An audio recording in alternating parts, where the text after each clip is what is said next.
राजनीति में नेताओं की दो किस्में होती हैं, एक जो काम करते हैं और दूसरे जो बस बयान देते हैं। अब आप समझ ही गए होंगे कि हम किस श्रेणी की बात कर रहे हैं। जी हाँ, स्वामी प्रसाद मौर्य जी, वही नेता जिनका राजनीतिक जीपीएस रोज नई दिशा पकड़ता है। बसपा, भाजपा, सपा और अब खुद की राष्ट्रीय शोषित समाज पार्टी, मतलब जहां मौका दिखा वही नया मंच। लेकिन जनता ने जैसे कह दिया हो कि हम आपके साथ नहीं है स्वामी जी, और सीधे हार थमा दी। अब जब सीट नहीं मिली तो माइक पकड़ लिया, और माइक पकड़ा तो बम फोड़ दिया, बयान वाला बम। अब स्वामी प्रसाद मौर्य जी ने ऑपरेशन सिंदूर टाई टाई फिर से बता दिया है। वाह मौर्य जी, एक लाइन में पूरे डिफेंस, विदेश नीति और प्रधानमंत्री की रणनीति पर सवाल उठा दिया, वो भी बिना किसी सबूत, जानकारी और शिक्षा के। वैसे सबूत मांगने की आदत आप जैसे ही नेताओं से सीखी है लोगों ने। दरअसल स्वामी प्रसाद मौर्य का कहना है कि अगर ऑपरेशन सिंदूर इतना ही बड़ा था तो 24 घंटे में विराम क्यों, कहीं ये सब दिखावा तो नहीं। और फिर बताया कि भारत और पाकिस्तान के प्रधानमंत्री नूरा कुश्ती खेल रहे हैं। मतलब मौर्य जी के हिसाब से एलओसी पर जो कुछ हुआ वो WWE का मंडे नाइट रॉ था। खैर, अब स्वामी जी पर क्या ही कहा जाए, जो खुद हर पार्टी छोड़कर नई नई विचारधाराएं पकड़ते हैं। वो सेना पर राष्ट्रवाद का सर्टिफिकेट बांट रहे हैं। कमाल है मौर्य जी, कंसिस्टेंसी का अवार्ड तो आपको ही मिलना चाहिए, वो भी पार्टी बदलने में। अब चलिए बात करते हैं उनके संविधान सम्मान यात्रा की। नाम सुनकर लग रहा है जैसे संविधान खुद कह रहा है, भाई मौर्य जी प्लीज मुझे सम्मान मत दो, मुझे सांस लेने दो। जातिगत जनगणना की बात करते हैं, फिर खुद ही कहते हैं कि बिहार चुनाव में जुमलेबाजी चल रही है। अगर सब कुछ आपको पता ही है तो फिर यात्रा किस लिए मौर्य जी? या फिर ये भी 2027 की तैयारी का ड्राई रन है? कितना भी कानून की धज्जियां क्यों न उड़ावे, उसका स्वागत होता है। सत्ता के गलियारे में टहलता नजर आता है, उसके खिलाफ सरकार कोई ढेले भर की कार्रवाई नहीं करती है। तो ये जो जात पात का नंगा नाच है, धर्म के नाम पर जो नफरत घृणा पैदा की जा रही है, अपनी जनता पार्टी इसी के खिलाफ जनता को सावधान करने के लिए निकली। जातीय जनगणना को आप किस माध्यम से देखते हैं? जातीय जनगणना भी हमारी यात्रा की प्रमुख मांगों का एक हिस्सा है। यद्यपि माननीय प्रधानमंत्री, उनकी सरकार ने घोषणा तो कर दिया है, लेकिन इनके चाल चरित्र चेहरे को देखकर हमें नहीं लगता कि वो उसको जमीनी हकीकत देंगे। हमें तो लगता है बिहार विधानसभा चुनाव की बैतरणी पार करने के लिए इन्होंने जातवार जनगणना की घोषित कराने की घोषणा कर दी है, लेकिन जब तक उसे व्यवहारिक अमली जामा नहीं दिया जाता, हमें शक है कि जातवार जनगणना कराएंगे। और इसीलिए इनकी घोषणा के बावजूद भी जातवार जनगणना कराने की मांग हमारे मांग पत्र में अभी भी शामिल है। सर, मध्य प्रदेश के डिप्टी सीएम का कहना है कि हमारी तीनों सेनाएं प्रधानमंत्री के आगे नतमस्तक हैं, इस पर आप क्या कहेंगे? ये भारतीय जनता पार्टी की बेहद घटिया सोच है।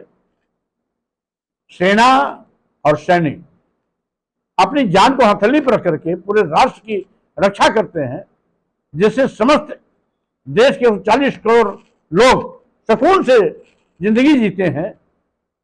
उनका सम्मान करने के बजाय इस तरीके से बयान दे करके कि सेना सैनिक प्रधानमंत्री के पैरों तले रहते हैं, हम समझते हैं ये घटिया सोच है भाजपा के नेताओं की, उनके डिप्टी सीएम की। उनके खिलाफ कड़ी से कड़ी कार्रवाई होनी चाहिए। और यही नहीं, ऐसे ही भाजपा के तमाम नेता अनाप शनाप बात करके सेना का हौसला घटाने का काम करते हैं, सेना का हौसला तोड़ने का काम कर रहे हैं। इनका राष्ट्रवाद स्वाभाविक रूप से दिखावा है, छलावा है, सही मायने में ये देशद्रोही है, इसीलिए देश बेच रहे हैं।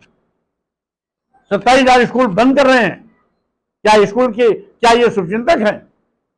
ये जनता के दुश्मन हैं। राष्ट्रवाद इनका दिखावा है, छलावा है।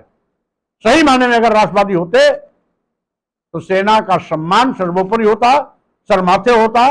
सबसे ज्यादा सम्मान सेना को दिया जाना चाहिए, क्योंकि हमारे देश की सुरक्षा उन पर निर्भर होती है और वो अपनी जान को हथेली पर रख करके देश की रक्षा करते हैं। इसलिए ऐसा घटिया बयान देने वालों के खिलाफ भाजपा कार्रवाई नहीं कर रही है। इसका मतलब है भाजपा की भी इन भाजपा के नेताओं की बोल भाषा में सहमति है। देखिए, कुल मिलाकर के जो भी परंपरागत रूप से हमारे धार्मिक अनुष्ठान, संस्कार, कार्यक्रम, मेले आज होते रहे हैं, उसको यथावत चलते देना रहना चाहिए।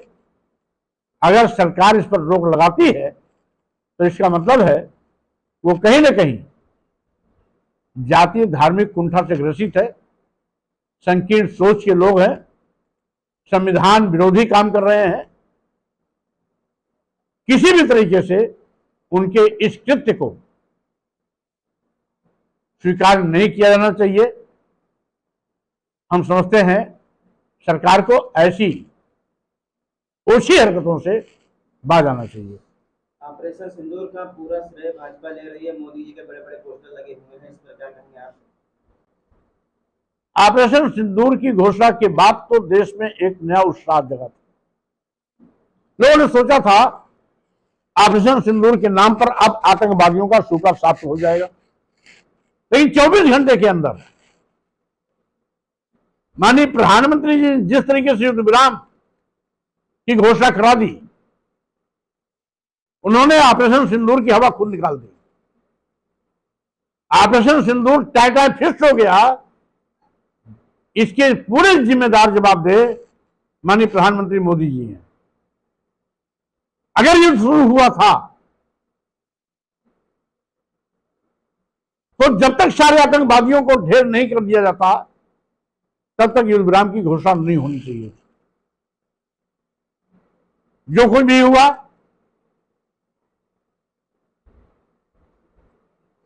उससे साबित होता है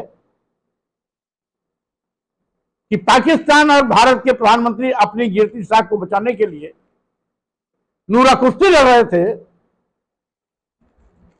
और दिखावे के बाद 24 घंटे के अंदर दोनों देशों के लोग आपस में बैठ करके युद्ध विराम की घोषणा कर दिया। हम समझते हैं